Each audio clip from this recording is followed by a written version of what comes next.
City న్యూస్కు స్వాగతం. జాతిపిత చూపిన బాటను అనుసరిస్తూ దేశాన్ని ముందుకు నడపడమే మన ముందున్న కర్తవ్యమని ముఖ్యమంత్రి చంద్రబాబు నాయుడు పేర్కొన్నారు. జాతిపిత చూపిన బాటను అనుసరిస్తూ దేశాన్ని ముందుకు తీసుకువెళ్లడమే మన ముందున్న కర్తవ్యమని ముఖ్యమంత్రి చంద్రబాబు నాయుడు పేర్కొన్నారు. జాతిపిత మహాత్మాగాంధీ జయంతి సందర్భంగా చారిత్రాత్మక ఆంధ్ర జాతీయ కళాశాలలో మహాత్మాగాంధీ విగ్రహానికి చంద్రబాబు పూలమాలలు వేసి ఘనంగా నివాళులర్పించారు. అహింసా మార్గంలో ఉద్యమించి బానిస సంకెళ్లు తెంచి బ్రిటిష్ పాలకుల నుంచి దేశానికి విముక్తి కలిగించిన మహాత్ముడి బోధనలు నేటికీ అనుసరణీయమని ఆయన అన్నారు. ఆత్మాభిమానం, ఆత్మగౌరవం కాపాడుకోవాలని గాంధీజీ చెప్పిన మాటలు స్ఫూర్తిదాయకమని ఆయన పేర్కొన్నారు. ఈ కార్యక్రమంలో మంత్రులు Kollu Ravindra, Pongunuru Narayana, Kolusu Parthasarathy, MP Vallabhaneni Balashowry, RTC chairman Konakalla Narayanarao, పలువురు ఎమ్మెల్యేలు, ప్రజాప్రతినిధులు పాల్గొన్నారు.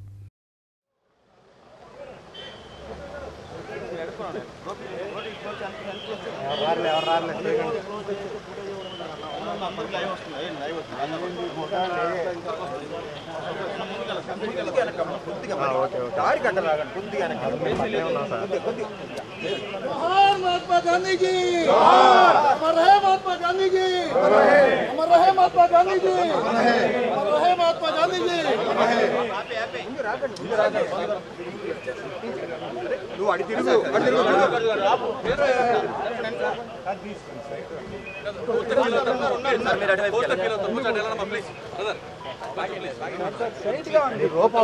అందరికి ఫ్రీగా వస్తాయి. మీరు వెళ్ళిపోండి, మీడియా అవతలకి వెళ్ళిపోతే ఫ్రీ అయిపోతుంది. కొంచెం తమ్ముడు కొంచెం ప్లీజ్.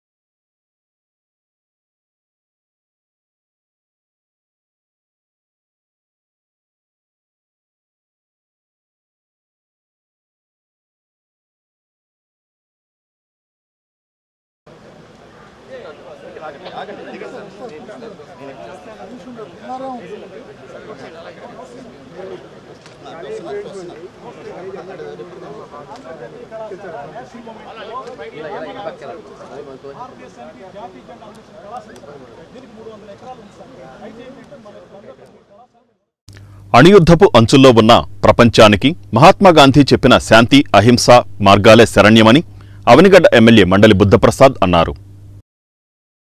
అణుయుద్ధపు అంచుల్లో ఉన్న ప్రపంచానికి మహాత్మాగాంధీ చెప్పిన శాంతి, అహింస మార్గాలే శరణ్యమని అవనిగడ్డ ఎమ్మెల్యే మండలి బుద్ధప్రసాద్ పేర్కొన్నారు. అవనిగడ్డలో ఎమ్మెల్యే బుద్ధప్రసాద్ ఆధ్వర్యంలో గాంధీ జయంతిని ఘనంగా జరిపారు. ఈ సందర్భంగా అవనిగడ్డ గాంధీ క్షేత్రంలో మహాత్మాగాంధీ విగ్రహాలకు బుద్ధప్రసాద్ ఘన నివాళి అర్పించారు. అనంతరం చల్లపల్లిలోని గాంధీ స్మృతి వనంలో అతిపెద్ద గాంధీ విగ్రహానికి మరియు చల్లపల్లి నారాయణరావు నగర్ కాలనీలో గాంధీ విగ్రహానికి బుద్ధప్రసాద్ నివాళులు అర్పించారు. మహాత్మాగాంధీ విధానాలు ప్రపంచ దేశాలకు మార్గదర్శకమని బుద్ధప్రసాద్ ఈ సందర్భంగా అన్నారు. ఉమ్మడి కృష్ణాలో నూతన మద్యం దుకాణాలకు గెజిట్ విడుదల చేసినట్లు ఎక్సైజ్ శాఖ డిప్యూటీ కమిషనర్ టి శ్రీనివాసరావు తెలిపారు. నూతన ఎక్సైజ్ పాలసీలో భాగంగా ఉమ్మడి కృష్ణాలో నోటిఫై చేసిన మద్యం దుకాణాలకు సంబంధించి గెజిట్ నోటిఫికేషన్ను ఎక్సైజ్ శాఖ డిప్యూటీ కమిషనర్ టి శ్రీనివాసరావు విడుదల చేశారు. మచిలీపట్నం ఎక్సైజ్ సూపరింటెండెంట్ కార్యాలయంలో ఈ గెజిట్ను విడుదల చేశారు. ఎన్టీఆర్ జిల్లాలో 113, కృష్ణా జిల్లాలో 123 మద్యం దుకాణాలకు సంబంధించి నోటిఫికేషన్ విడుదల చేయడం జరిగిందని ఆయన వివరించారు. 1వ తేదీ నుంచి ఈ నెల 9 వరకు దరఖాస్తులు స్వీకరించి 11న టెండర్లు ఖరారు చేయడం జరుగుతుందన్నారు. ఒక్కొక్క దరఖాస్తుకు 2 లక్షల రూపాయల ఫీజు చెల్లించి ఒక వ్యక్తి ఎన్ని మద్యం షాపులకైనా దరఖాస్తు చేసుకోవచ్చని ఆయన తెలిపారు. మనకి ఉమ్మడి కృష్ణా జిల్లాలో అంటే ఎన్టీఆర్ విజయవాడ మరియు కృష్ణా జిల్లా పరిధిలో ఎన్టీఆర్ విజయవాడ పరిధిలో 113 మద్యం షాపులు, కృష్ణా జిల్లా పరిధిలో 123 మద్యం షాపులకి నోటిఫికేషన్ జారీ చేయడం జరిగింది. ఈ షాపుల్ని 2 ఇయర్స్ కాల పరిమితికి లైసెన్స్ ఇవ్వడం జరుగుతుంది. మొదటి సంవత్సరం వచ్చేసి 50,000 నుంచి 10,000 నుంచి 50,000 జనాభా ఉండే మండలాల్లో అయితే ఏమి, లేదా నగర పంచాయతీలు అయితే, మున్సిపాలిటీలు అయితే ఏమి, లైసెన్స్ ఫీజుగా అంటే రిటైల్ ఎక్సైజ్ ట్యాక్స్ అంటారు దీన్ని, 55 లక్షల సంవత్సరానికి, 50,000 జనాభా నుంచి 5 లక్షల జనాభా వరకు ఉండే మున్సిపాలిటీస్లో, మున్సిపల్ కార్పొరేషన్స్లో లైసెన్స్ ఫీజు 65 లక్షలుగాను, 5 లక్షల జనాభాకి మించిన ఉన్న మున్సిపల్ కార్పొరేషన్స్లో లైసెన్స్ ఫీజు 85 లక్షలుగా నిర్ధారించారు. సో ఇవన్నీ కూడా ఆన్లైన్ ద్వారా కానీ ఆఫ్లైన్ ద్వారా కానీ అప్లికేషన్స్ ఫైల్ చేయొచ్చు. ఒక్కొక్క దరఖాస్తుదారుడు ఎన్ని షాపులకైనా, ఎన్ని అప్లికేషన్లైనా ఫైల్ చేసుకునే వెసులుబాటు ఈ పాలసీలో కల్పించడం జరిగింది. సో అప్లికెంట్ తను అప్లై చేసే షాపు గజెట్ సీరియల్ నెంబర్ని వాటిని మెన్షన్ చేస్తూ 2 లక్షల రూపాయలు నాన్ రీఫండబుల్ అప్లికేషన్ ఫీగా ఆన్లైన్లో కానీ ఆఫ్లైన్లో కానీ 2 lakh rupees towards non refundable application fee చెల్లించి అప్లికేషన్ ఫాము అవన్నీ కూడా మనం సిస్టంలోను ప్లస్ ఫిజికల్గాను అందుబాటులో ఉంచడం జరిగింది. వాటిని ఆ వివరాలన్నీ కూడా అప్లికెంట్ వివరాలు నమోదు చేసి అప్లికేషన్ని సబ్మిట్ చేయొచ్చు. ఆన్లైన్లో అయితే మనకి వెబ్సైట్ ఒకటి ఉంది, దానిలోకి ఎవరైనా వెళ్ళి లాగిన్ అయ్యి రిజిస్టర్ అయ్యి తర్వాత డాక్యుమెంట్స్ అన్నీ అక్కడ ఉండే ఆల్ కాలమ్స్ ఫిలప్ చేసేసి అమౌంట్ త్రూ నెట్ బ్యాంకింగ్ ద్వారా కానీ క్రెడిట్ కార్డు ద్వారా కానీ డెబిట్ కార్డు ద్వారా కానీ వాళ్ళు పే చేసేసి రిజిస్ట్రేషన్ అయ్యి తర్వాత హాల్ టికెట్ రిజిస్ట్రేషన్ ఫామ్ని డౌన్లోడ్ చేసుకోవచ్చు. అది కాకుండా నేరుగా కూడా దరఖాస్తుదారుడు నేషనలైజ్డ్ బ్యాంక్స్ ఎన్ని బ్యాంక్స్ నుంచి 2 lakh రూపీస్ డిమాండ్ డ్రాఫ్ట్గా తీసుకొని ఫిజికల్గా కూడా సంబంధిత ఎక్సైజ్ స్టేషన్లో అప్లికేషన్ సబ్మిట్ చేయొచ్చు. అక్కడ సంబంధిత స్టేషన్ హౌస్ ఆఫీసర్ వచ్చి డెసిగ్నేటెడ్ ఆఫీసర్గా ఉంటారు. వారు వీళ్ళకి ఏమైనా డౌట్స్ ఉన్నా కానీ ఇంకా ఏదైనా వివరాలు తెలుసుకోవాలను శ్రీ లక్ష్మీ నృసింహ సోమయాజులు ఆర్యవైశ్య సమాజం ఆధ్వర్యంలో అనేక సామాజిక సేవా కార్యక్రమాలు నిర్వహిస్తున్నట్లు సంఘ ప్రతినిధులు తెలిపారు. శ్రీ లక్ష్మీ నృసింహ సోమయాజులు ఆర్యవైశ్య సమాజం అనేక సామాజిక సేవా కార్యక్రమాలు నిర్వహిస్తున్నట్లు సంఘ ప్రతినిధులు తెలిపారు. గాంధీ విద్యాలయంలో నిర్వహించిన కార్యక్రమంలో శ్రీ లక్ష్మీ నృసింహ సోమయాజులు ఆర్యవైశ్య సమాజం ఆధ్వర్యంలో ఆర్యవైశ్య విద్యార్థులకు సంఘ సభ్యులు ఆర్థిక సహాయం అందజేశారు. ఇంటర్మీడియట్ నుంచి డిగ్రీ, పీజీలకు చెందిన 90 మంది విద్యార్థులకు 1,60,000 రూపాయల ఆర్థిక సహాయం ఈ సందర్భంగా వారు పంపిణీ చేశారు. ఈ సందర్భంగా వక్తలు మాట్లాడుతూ ఆర్యవైశ్య సోదరులంతా కలిసి వివిధ సేవా కార్యక్రమాల నిర్వహణకు ప్రత్యేక నిధిని ఏర్పాటు చేయడం జరిగిందన్నారు. పేద విద్యార్థులకు నగదు ప్రోత్సాహకంతో పాటు పేద వర్గాలకు ఉచితంగా వివాహాలు చేయిస్తున్నామన్నారు. ఈ సమాజం నుంచి సహాయం పొందిన విద్యార్థులు ఉన్నత స్థాయికి ఎదిగాక సమాజ సేవలో భాగస్వాములు కావాలని వారు ఆకాంక్షించారు. ఈ కార్యక్రమంలో గుడివాడ గున్నయ్యశెట్టి, గుడివాడ మెహర్బాబా, ఉడత్ కిషోర్, మాజేటి శ్రీనివాస చక్రవర్తి తదితరులు పాల్గొన్నారు. గాంధీ జయంతి సందర్భంగా అక్టోబర్ 2న కొన్ని సంవత్సరాలుగా లక్ష్మీనరసింహ సోమయాజు వైశ్య సమాజం పేద వైశ్య విద్యార్థులకి స్కాలర్షిప్స్ రూపంలో సుమారుగా ఒక 80 నుంచి 90 మంది సభ్యులకి, అంటే అందులో పీజీ స్టూడెంట్స్ ఉంటారు, ఇంజనీరింగ్ స్టూడెంట్స్ ఉంటారు, డిగ్రీ స్టూడెంట్స్ ఉంటారు, ఇంటర్మీడియట్ స్టూడెంట్స్ ఉంటారు. వీళ్ళందరికీ కూడా సుమారు 1,50,000 రూపాయలు ఆర్థిక సహాయం అందిస్తూ వాళ్ళందరికీ కూడా మన వంతు సమాజంలో ఈ సంస్థ సేవా కార్యక్రమాలు చేస్తుంది కాబట్టి సమాజంలో ఎంతో అంత మనం సహాయం చేయాలనే ఉద్దేశంతో వైశ్య సోదరులందరూ కూడా ఒక నిధిని ఏర్పాటు చేసి దాని మీద కొంత ఆదాయాన్ని కల్పించి ఆ ఆదాయాన్ని ఈ పిల్లలకి సహాయం చేయడం అవుతుంది. అదేవిధంగా పిల్లలు కూడా మళ్ళీ రేపు ఉన్నత స్థానాలకు వెళ్ళాక కొద్దిగా వాళ్ళ వంతు సహాయ సహకారాలు ఈ సమాజానికి అందించాలని మేము ఈ సభాముఖంగా అందరినీ పిల్లల్ని కూడా కోరటం జరిగింది. అలాగే ఈ సంస్థ ఇంకా ఎన్నో కార్యక్రమాలు చేస్తూ ఉంటుంది. అదే వృద్ధులకి ఆర్థిక సహాయం అందిస్తాం. అలాగే పేదలకి వివాహాలు చేసుకోవడానికి పైన సమాజంలో ఒక హాల్ని దాంట్లో తక్కువ ఖర్చుతో పిల్లలు వివాహాలు చేసుకోవడానికి ఏర్పాటు చేయడం జరిగింది. ఈ విధంగా ఈ లక్ష్మీనరసింహ సమాజ వైశ్య సమాజం ఎన్నో సేవా కార్యక్రమాలు చేస్తోంది. ఈ అవకాశం ఇచ్చినందుకు సిటీ కేబుల్ వారికి ప్రజలందరికీ తెలియజేయడానికి ఈ అవకాశాన్ని అందరూ కూడా ఉపయోగించుకోవడానికి. జై వాసవి, జై జై వాసవి.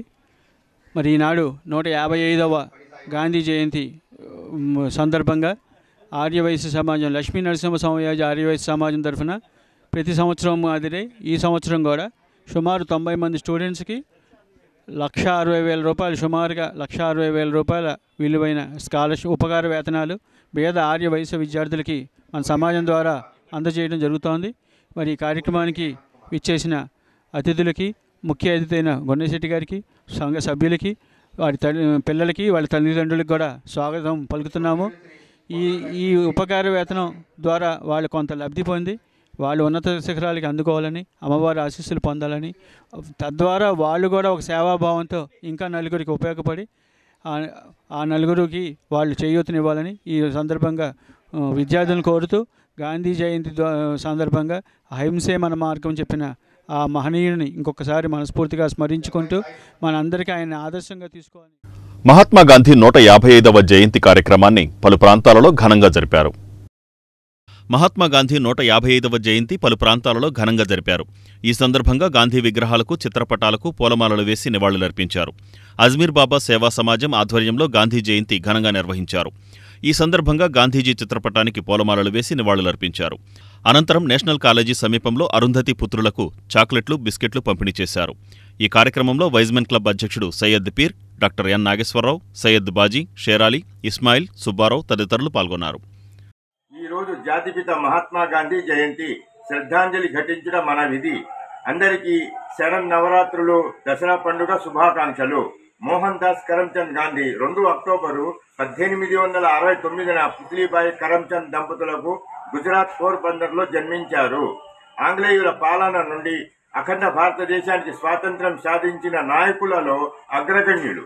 జనహితమే లక్ష్యంగా, జాతి శ్రేయస్సే ధ్యేయంగా సత్యం, అహింస, ధర్మం అనే ఆయుధంతో ఆంగ్లేయుల చెర నుంచి అఖండ భారత మాతను దాస్య విముక్తి కలిగించారు. కొల్లాయి కట్టి, కర్ర చేతబట్టి, మురికిపాడులు, హర్జనవాడులు శుభ్రపరిచి అన్ని కులాలు, మతాలు ఒకటేనని, దేవుడు ఒకటే అని చాటి చెప్పిన మహాఋషి మహాత్మా గాంధీ. ఆయనకు ప్రీతికరమైన కీర్తన రఘుపతి రాఘవ రాజారాం, పతీత పావన సీతారాం, ఈశ్వర అల్లా తేరో నాం, సబుకో సమ్మతి దే భగవాన్ కీర్తన అందరూ ఆలపించాలి. ఒక మహిళ తన పనులను ముగించుకొని అర్ధరాత్రి ఒంటరిగా మహాత్మా గాంధీ మరియు లాల్ బహదూర్ శాస్త్రి గారి యొక్క జన్మదినం. మహాత్మా గాంధీ మనం జాతి పితగా భావిస్తున్నాం. ఈయన బారిస్టర్ ఎట్లా చేసి తన జీవితాన్ని మొత్తం దేశం కోసం త్యాగం చేసి స్వాతంత్ర సమరానికి నడుం బిగించినటువంటి వ్యక్తి. ఈయన గుజరాత్లోని పోర్బందర్లో 1869 అక్టోబర్ 2న జన్మించారు.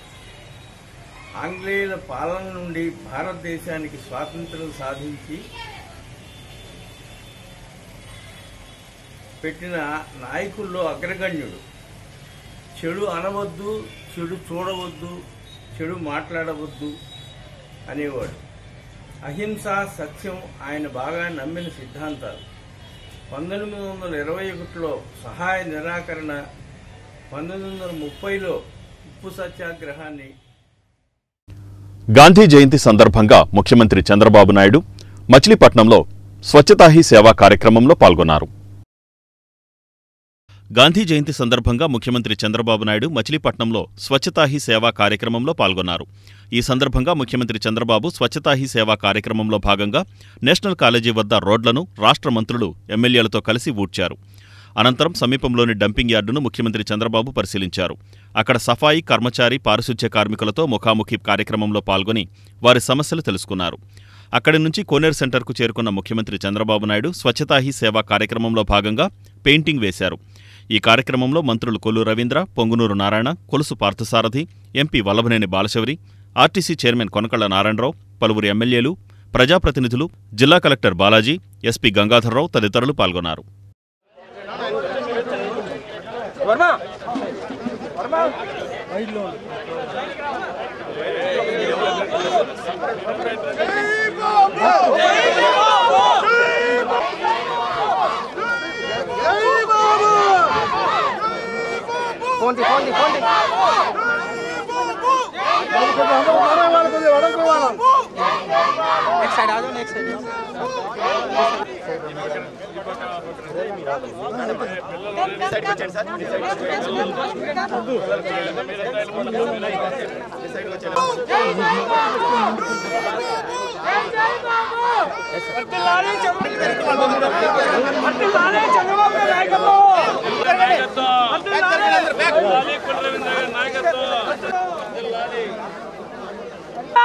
చంద్రబాబు గారి నాయకత్వం, చంద్రబాబు గారి నాయకత్వం.